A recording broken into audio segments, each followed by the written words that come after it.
Ano itong kasuklam-suklam sa harapan ng Diyos? Pag-usapan po natin yan sa devotion natin na ito.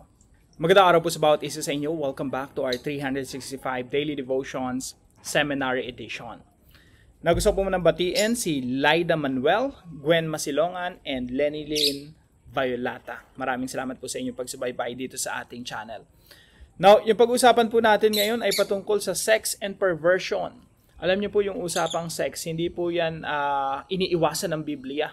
Actually, ang daming mga verses sa Bible na pinag-uusapan talaga yan. Kaya po, ang encouragement ko po sa inyo, sa inyong mga pamilya, talk about it, lalo na sa inyong mga anak. Kailangan nilang magkaroon ng biblical education. Kasi pag hindi sila nagkaroon ng biblical sex education, they will have a worldly sex education. Yung mundo ang magtuturo sa kanila. At hindi nyo magugustuhan ang ituturo ng mundo sa inyong mga anak. So, you talk about sex biblically in your family.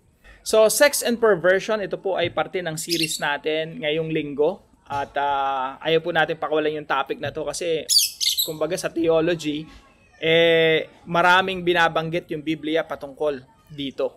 So, God created sex to be pure, joyful, and life-giving. Yung Diyos po natin, hindi killjoy, hindi corny, hindi, minsan kasi may thinking yung ibang tao na yung Diyos parang killjoy, ayaw niya ng masaya. Mga kapatid, siya yung nag-imbento ng sex, no? And sex is beautiful. Sex is enjoyable. Sex is pleasurable.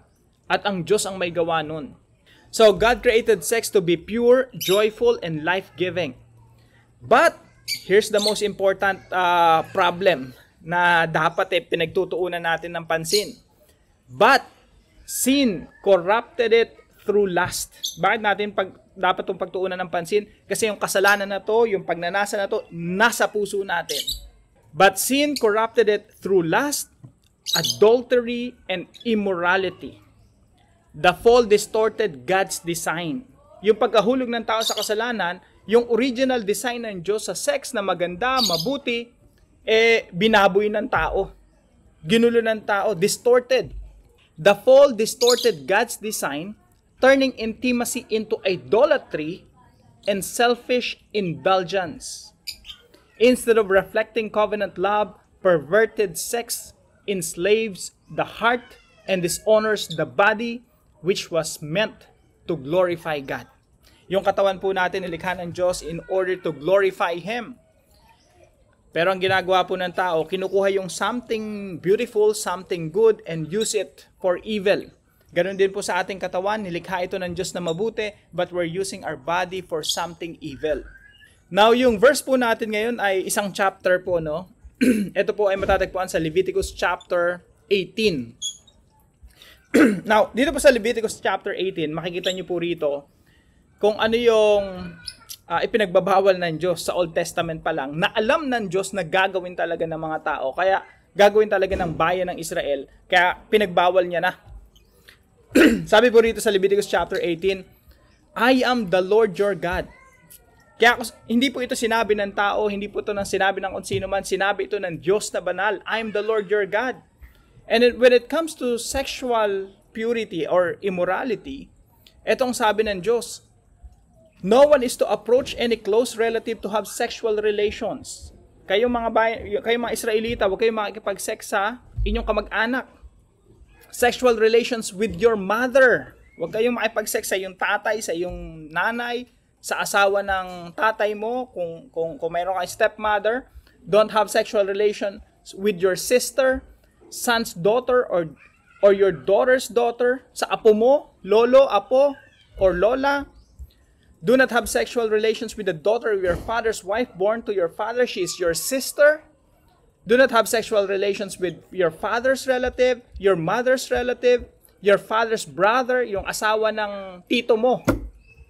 Huwag ka maipag-sex doon. She is your aunt. Do not have sexual relations with your daughter-in-law, or father-in-law, or mother-in-law, or son-in-law. Do not have sexual relations with your brother's wife. Do not have sexual relations with both a woman and her daughter. Yung nanay tsaka yung anak, parehong, no? Minsan nangyayari yan, no? Her son's daughter or her daughter's daughter.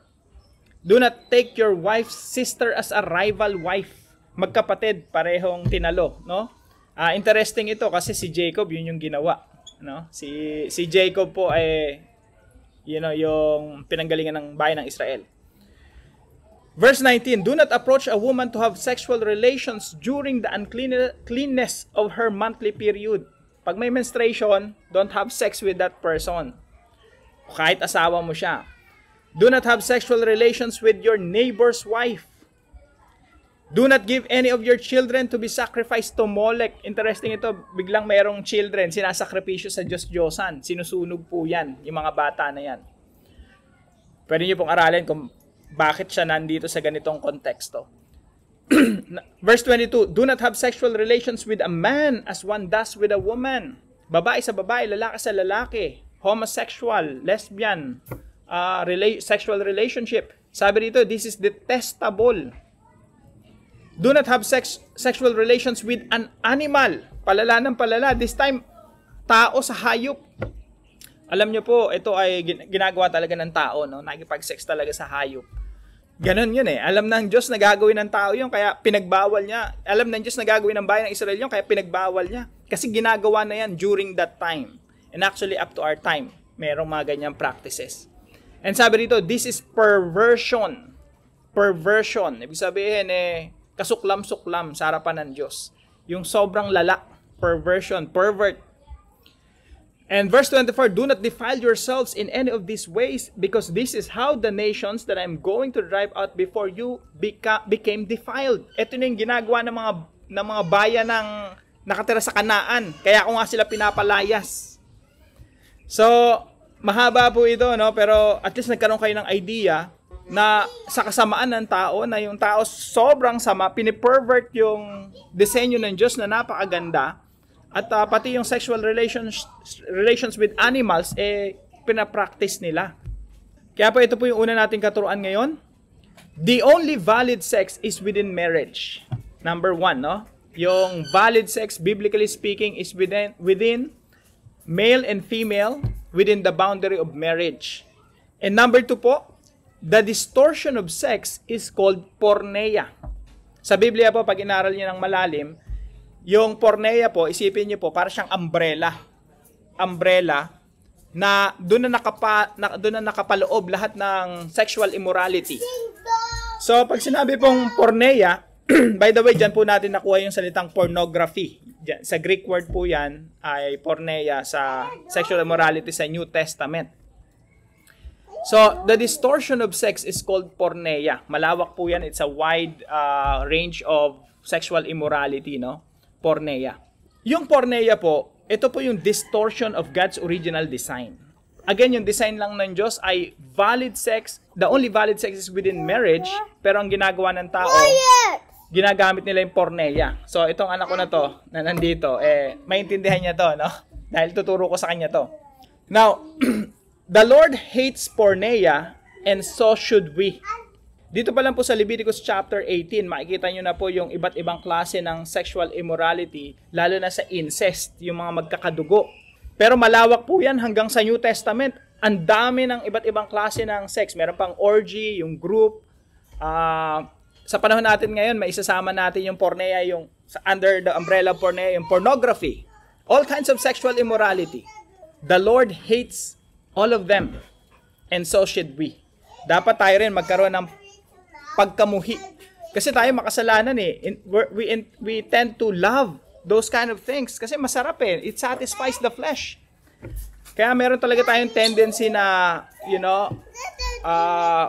alagaan yung porneia sa puso natin. Kaya po dito sa bayan ng Israel, no? Yung bayan ng Israel, inuutusan na ng Diyos, maging pure kayo.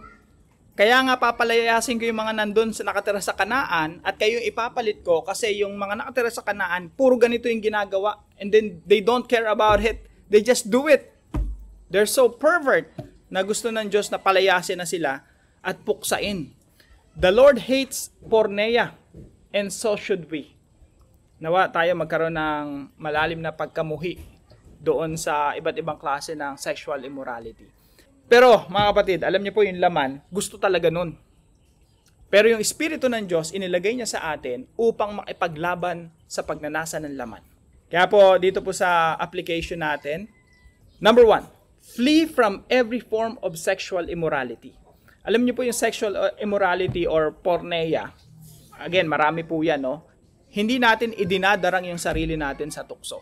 Ako, hindi ko dapat dinadarang yung sarili ko sa tukso. Pero alam niyo po, pag ako nadarang, pag sinabing nadarang, yung in-expose.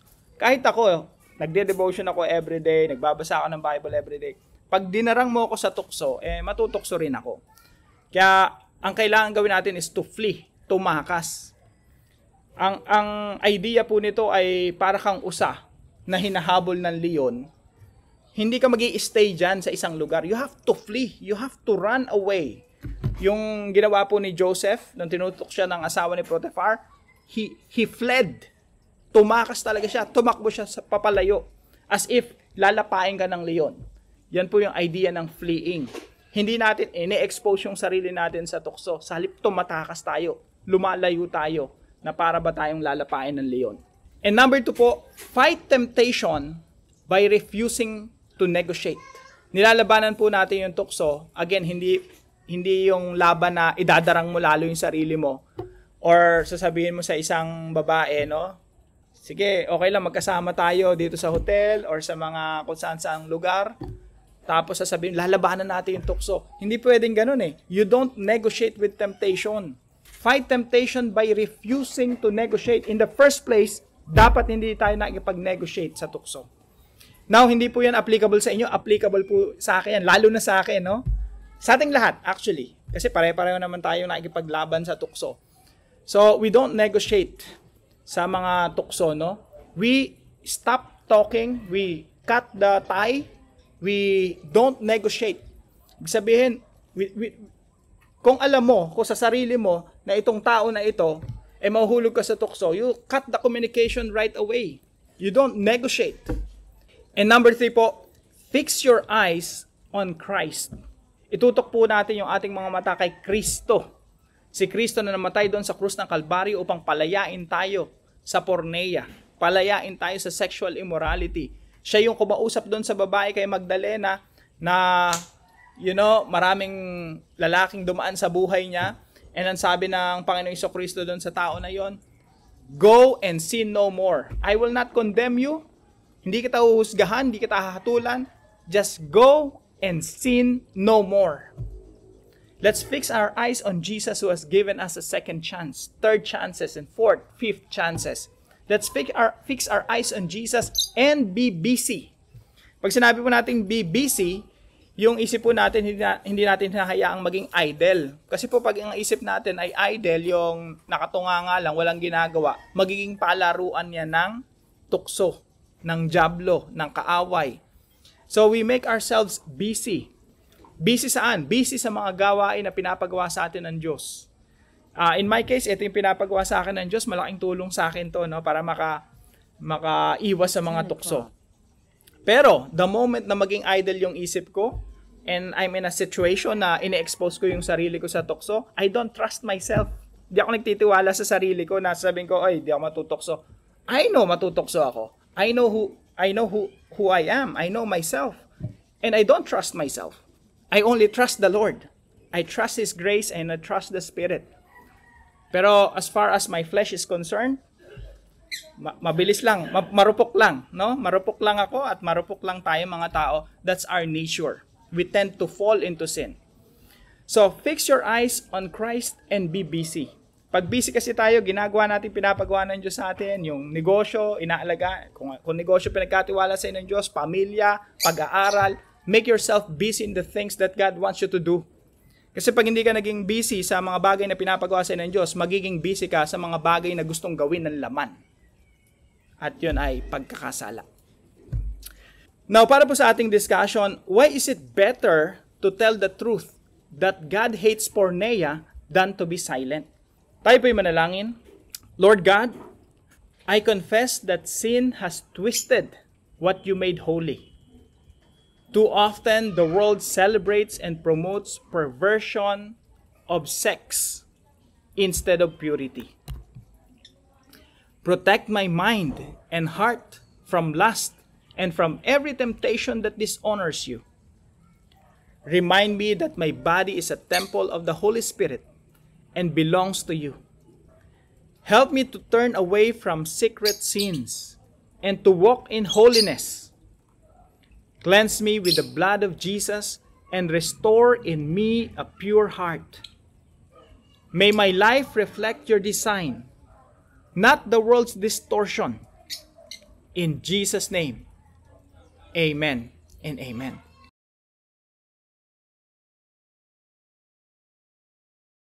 Gusto ko po magpasalamat sa partner natin para sa devotion natin na ito, si Mandy. Hello sa iyo. Pagpalain ka na ating Panginoon. Kung kayo po ay may natutunan sa devotion natin na ito, ipalam nyo lang po sa comment section right below this video. And please don't forget to share this devotion to your family and friends. God bless you po. See you po tomorrow 5 a.m. dito sa ating Daily Devotions.